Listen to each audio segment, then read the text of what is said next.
Hello children, welcome to SI education. आज हम करेंगे गुजरात बोर्ड की 12वीं क्लास की हिंदी की किताब का पहला चैप्टर कृष्ण भक्ति। इसका हम करेंगे सारांश। तो आइए देखते हैं कि इस चैप्टर में क्या बताया गया है। तो ये जो पाठ है कृष्ण भक्ति वो मीराबाई जी से संबंधित है। तो पहले हम मीराबाई के बारे में कुछ जान लेते हैं। तो मीराबाई का जन्म हुआ था सन 1498 में और उनकी मृत्यु हुई थी 1563 ईस्वी में। मीराबाई का जन्म हुआ था जोधपुर के कुकड़ी गांव में और वो पैदा हुई थी राव रतन सिंह राठौर के परिवार में। इनका विवाह मेवाड़ के महाराणा सांगा के कुंवर भोजराज से हुआ था। तो भोजराज से इनका विवाह हुआ था, लेकिन कुछ साल बाद इनके पति, फिर पिता और एक युद्ध के दौरान ससुर का भी देहांत हो गया। तो पति की मृत्यु के बाद उन्होंने अपना जीवन कृष्ण भक्ति में ही लगा दिया और साधु संतों के जो सत्संग होते थे वहाँ वो जाती थी सुनने के लिए। तो भौतिक जीवन से वो निराश हो चुकी थी, इसीलिए उन्होंने अपना घर भी त्याग दिया और वृंदावन में डेरा डाल पूरी तरह कृष्ण भक्ति की भावना में लीन हो गई। वृंदावन आ गई और कृष्ण की भक्ति में ही लीन हो गई। तो जीवन के उत्तरार्ध में द्वारका में ही उनका स्वर्गवास हुआ। उनकी मृत्यु हुई थी द्वारका में, जन्म हुआ था जोधपुर के कुकड़ी गांव में और ये राव रतन सिंह राठौर के परिवार में पैदा हुई थी और इनका विवाह हुआ था महाराणा सांगा के कुंवर भोजराज से। तो मीरा की भक्ति मूलतः माधुर्य भाव की भक्ति है और उनके पदों में कहीं कहीं दास्य दैन भाव की छाया भी परिलक्षित होती है, दिखाई देती है। तो मीरा के द्वारा गाए गए विरह के गीत भारतीय साहित्य की अनमोल निधि हैं और मीरा के पद संपूर्ण भारत में प्रचलित है। सभी जानते हैं कि मीरा कृष्ण की भक्त थी। मीरा हिंदी और गुजराती दोनों की कवित्री मानी जाती हैं।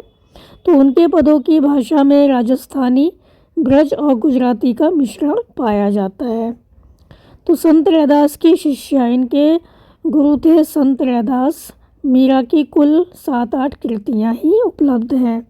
तो मीरा की कुल 7-8 रचनाएं हैं जो कि उपलब्ध हैं। तो उनकी रचनाएं मीरा पदावली नाम से उपलब्ध हैं। प्रथम पद में जो मीराबाई हैं उन्होंने कृष्ण के वियोग से तड़पती जो मीरा है उनके मनोभावों का सटीक चित्रण किया है। प्रथम पद में कृष्ण वियोग से तड़पती मीरा के मनोभावों का चित्रण किया गया है। कृष्ण के बगैर मीरा को कुछ भी अच्छा नहीं लगता। कृष्ण का दर्शन पाने को व्याकुल मीरा उनके दर्शन न होने पर बहुत दुखी हो जाती हैं। उनको लगता है कहीं से कृष्ण के दर्शन हो जाए, लेकिन जब कृष्ण के दर्शन नहीं होते तो वो बहुत अधिक दुखी हो जाती हैं। यहाँ पर एक दूसरा पद भी है जिसमें कि कृष्ण गोपियों तथा राधा के साथ ब्रज में होली खेलते हैं। इस अवसर का मीरा ने बहुत ही मनोहारी वर्णन किया है। तो आइए देखते हैं कि इसका क्या सारांश है। पहले हम देखते हैं पहले पद का सारांश। तो पहले पद में मीराबाई क्या कहती हैं। तो मीराबाई इस पद में भगवान कृष्ण के प्रति अपनी गहरी भक्ति और विरह की भावना को व्यक्त करती हैं। तो इस पद में उन्होंने बताया है कि वो कितना अधिक भगवान से प्रेम करती हैं और उनके बिना उनका जीवन अधूरा सा है।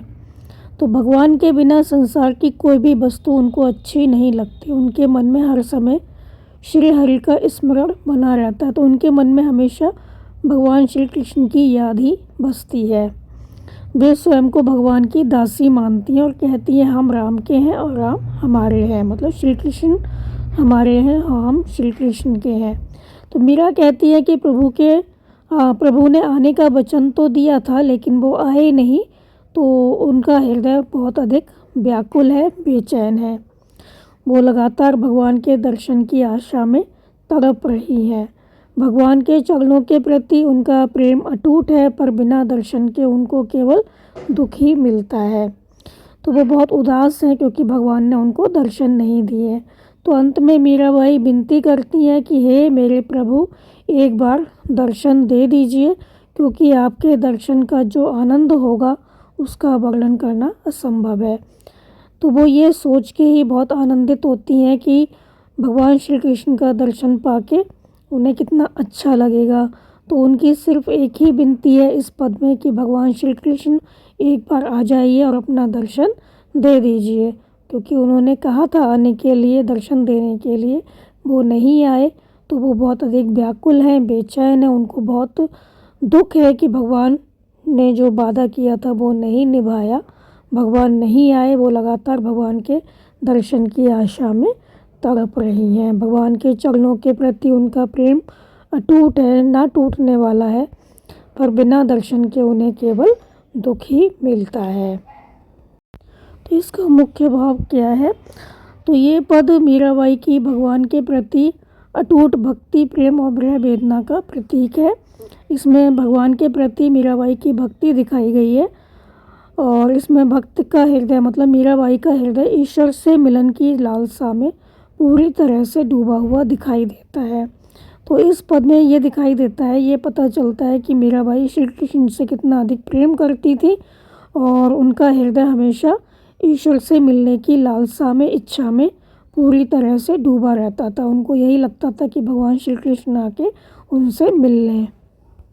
तो ये था पहले पद का सारांश। उम्मीद है आपको समझ में आया होगा। इसका दूसरा पद हम करवाएंगे अगली वीडियो में, तो आप इसको अच्छे से समझ कर याद कर लीजिए। हमारे चैनल ऐसा एजुकेशन को लाइक कीजिए, सब्सक्राइब कीजिए और शेयर करना बिल्कुल मत भूला करिए। Thank you.